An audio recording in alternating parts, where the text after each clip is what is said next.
بھائی جان کا سوال یہ ہے کہ اللہ کے نبی صلی اللہ علیہ وسلم کے جو چچا تھے ابو طالب، آیا کہ وہ اسلام کے دائرے میں داخل ہوئے تھے کہ نہیں؟ اس سلسلے میں علماء میں اختلاف ہے،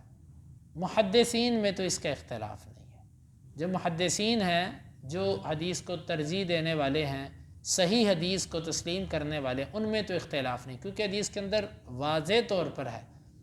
بخاری کے اندر، کہ اللہ کے نبی صلی اللہ علیہ وسلم آخری وقت میں اپنے چچا کے پاس گئے، ابو طالب کے پاس، اور آخری وقت میں ان سے یہ کہا کہ آپ ایک دفعہ لا الہ الا اللہ کہہ دو، میں آپ کی جانب سے اپنے رب سے جھگڑا کروں گا،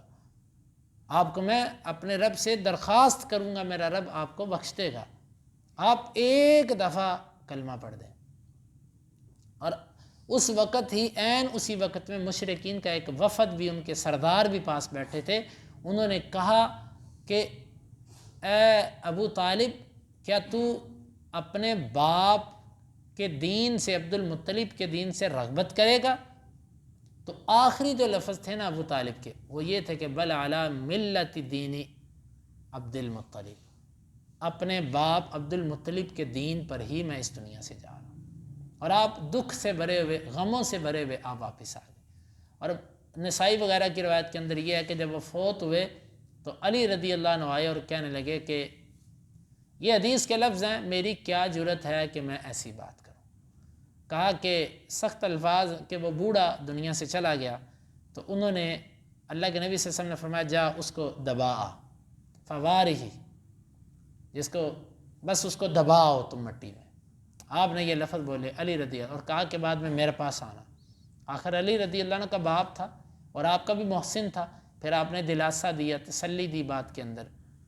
اور حدیث کے اندر آتا ہے، بخاری اور دیگر حدیث کی کتابوں میں، کہ سب سے ہلکا عذاب قیامت کے دن جس شخص کو ہوگا، اس کو جہنم کی جوتی، آگ کی جوتی پہنائی جائے گی، اور اس جوتی کی وجہ سے الامان والحفیظ اس کا دماغ کھولتا ہوگا جس طرح ہنڈیا میں کوئی چیز ابلتی ہے۔ اور یہ کون ہے، کس کے بارے میں یہ روایت؟ یہ ابو طالب کے بارے میں۔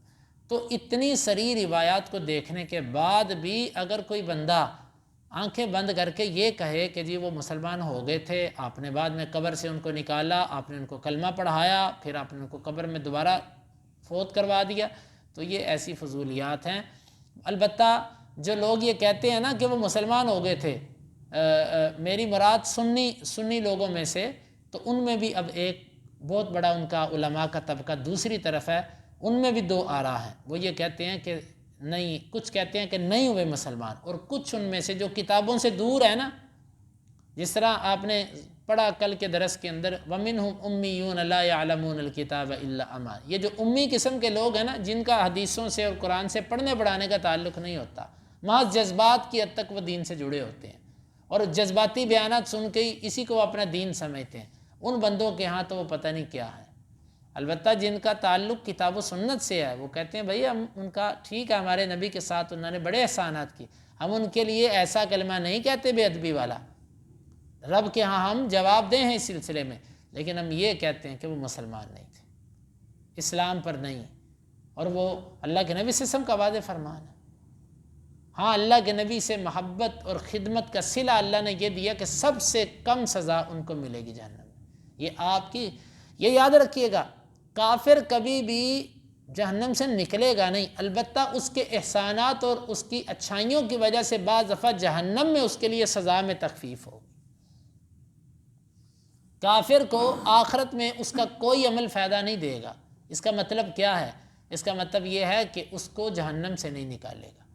باقی ایک کافر ہے جو سرکش قسم کا بدمعاش ہے، اور ایک کافر ہے بڑا نرم دل، بڑا خیر خواہ، بڑی ہمدردی کرنے والا، ترس کھانے والا،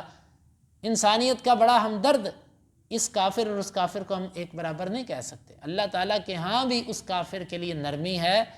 البتہ جہنم سے نہیں نکلے گا، کہ جو دنیا میں احسان کرتا تھا، اور وہ کافر جو متکبر قسم کا ہے، اس کا انجام سخت ہے۔ تو یہ ابو طالب کے احسانات کا صلہ ہے کہ سب سے کم سزا جہنم کے اندر اس کو ملے گی، لیکن ہم یہ نہیں کہہ سکتے کہ وہ مسلمان ہو گئے تھے۔ پہلا سوال اس کا جواب مکمل ہوا۔